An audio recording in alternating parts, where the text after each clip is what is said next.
Welcome back. I'm Dr. Cheek and I'm a licensed clinical psychologist. And today we're going to talk a little bit about accountability. And I know accountability right now feels like a 4-letter word for some people. And I want to talk about accountability in terms of relationships. And I want to see if we can take some of the sting out of what it means to be accountable and see some of the benefits of being accountable, especially accountability in relationships.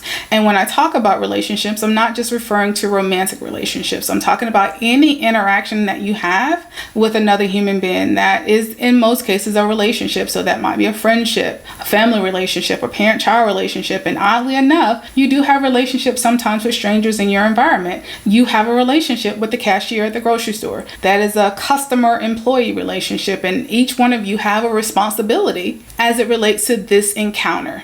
So that's what I mean by relationships, and being able to be accountable in each of those relationships can be beneficial. Now, accountability simply means our ability to take responsibility for our own actions, our decisions, and our judgments, as well as the consequences of those actions, decisions, and judgments. And I want to introduce what I call the 3 A's of accountability. Now, the 3 A's of accountability are awareness, acknowledgement, and acceptance. And you need all of these to have true accountability. And what awareness is simply our realization that there is something either in ourselves or in our environment that is problematic. So we realize that there is something that feels off and is causing some concerns in our lives, and we are aware of that problem existing. So that's awareness. Now, with awareness, we need some acknowledgement. Now, with acknowledgement, we start to see clearly or recognize that it's either our behavior or the behavior of another person in our environment that is the problem. And we admit that the problem itself is something that needs to be fixed.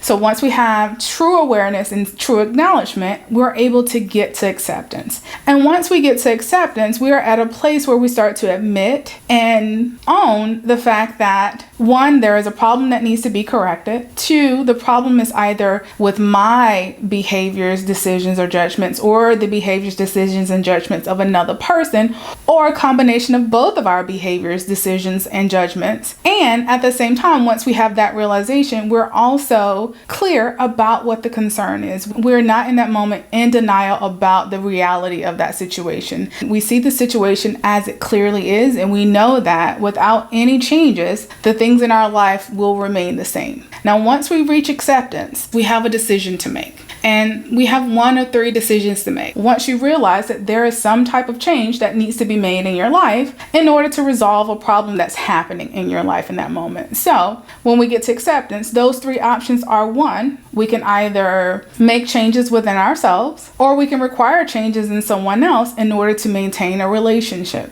2, we can do nothing and accept things as they are. We can radically accept the situation as it is and understand that this is what the current situation is, and I'm okay with there not being any changes, and I'm okay with accepting it as it is. So I know what the consequences are. I know what behaviors are problematic. I know the outcome of those problematic behaviors, and I accept that. That's an option as well. And your last option is to make it worse. And we know how we can make an already difficult situation or already problematic situation worse. So those are your 3 options. And I want to be really clear. I never said that these were all good options, because we don't always have all great options for certain things that we have to deal with in life. And there are options nonetheless. And when we encounter relationship problems, we have those 3 options. But when we're able to be aware and we acknowledge that awareness, we're able to get to acceptance. And when we get to acceptance, we can start to make changes.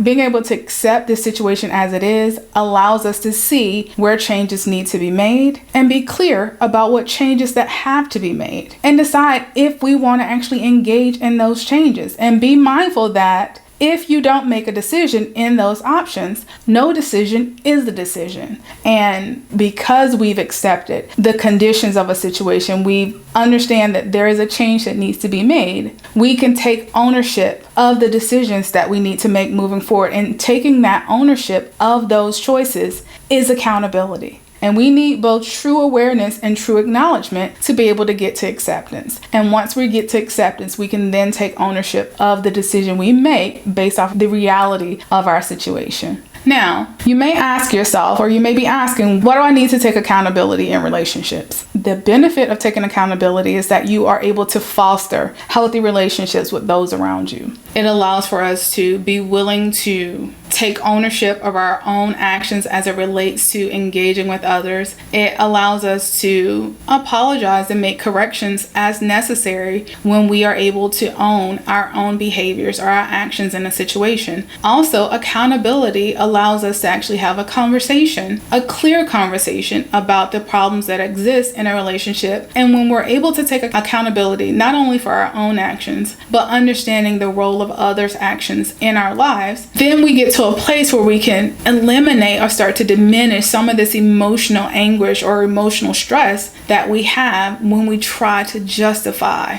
problematic behaviors, or when we try to justify maintaining a situation where there is no change, but we are fully aware and acknowledge what the problem is, and we have decided and accepted to exist in this situation as it is. When we have accountability, that emotional distress that we sometimes feel when we're trying to justify maybe our existence or the choices we make, that tends to go away because you are clear that you are responsible for your own actions and you are aware of what the consequences are, and you've made that decision based off of that awareness. And that's what it means to be accountable. And on top of that, when we are more accountable, we have a greater ability to self-regulate. And we have a greater ability to self-regulate because we're not solely focused on another's actions. We are in that moment trying to understand, what do I need to be aware of? Is it my behaviors or someone else's behaviors? What do I need to acknowledge about those behaviors? Are they the cause of the problem? Are they not? And how do I want to deal with this? Once I accept that there is a problem and where the problem exists, how do I want to handle it? And how I choose to handle it is how I regulate my emotions. And because I know that this decision is based off of my own internalized process, then I don't have that same emotional reactivity when I feel like the things that are happening around me are outside of my control. I am more regulated in my engagement with those I have a relationship with. So that's why being accountable is beneficial, because we deal in emotions every day. So being able to self-regulate by taking ownership of the things that are happening within you and around you, to the extent that you can, is definitely going to be beneficial and helpful in life moving forward. And I know, easier said than done. The ability to be accountable is so much easier said than done.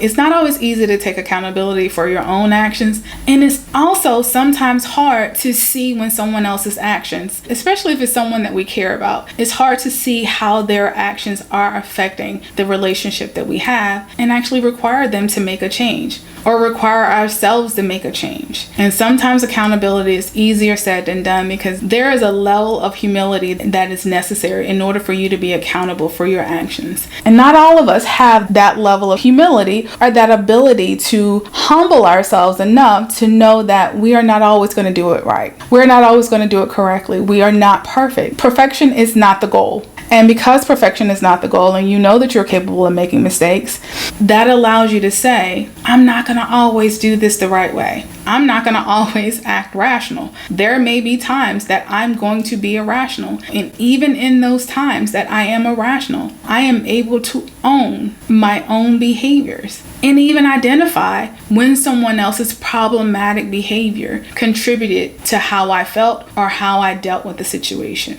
But at the crux of all of that is I own my own actions, behaviors, and decisions and judgments I make about a relationship, a situation, or anything that's happening in my external environment. Now, accountability has the tendency to be affected by our desires to be accepted by others, but it also relies on our fear of rejection. So sometimes our desire to be accountable is predicated on whether we are going to be accepted or whether we're going to be rejected in a specific group or a specific relationship. And a part of this awareness and acknowledgement to get to acceptance is understanding those desires, whether you desire to be accepted or whether you desire to not be rejected. How is that playing a role on your ability to be accountable for your own decisions, behaviors, and judgments? And what effect does that desire have on your ability to hold others accountable for their decisions, their behaviors, and their judgments? So, what I hope you take from today's conversation is this: accountability is not a 4-letter word. Accountability is simply you taking responsibility for your own actions, decisions, and judgments, as well as the consequences of those decisions, actions, and judgments, and being able to acknowledge and be aware of when others' decisions, actions, and judgments are affecting or causing a problem in our environment, and being able to not only be aware, but acknowledge as well as accept. And once we accept, we can make the necessary changes or don't make changes, but we then hold ourselves accountable for that change or the lack of change.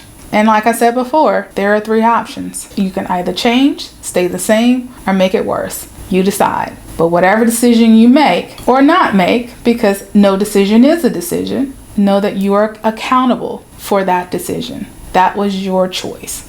And accountability allows for us to have healthier relationships with those that are in our lives. And it also allows us to have better self-regulation because we take ownership of our own behaviors, our own decisions, our own actions, and our own judgments. So I hope you've learned something from today's video. As always, jot down any thoughts, questions, or comments you have below. I thank you for taking the time to listen, and I'll be seeing you again very soon. Thank you.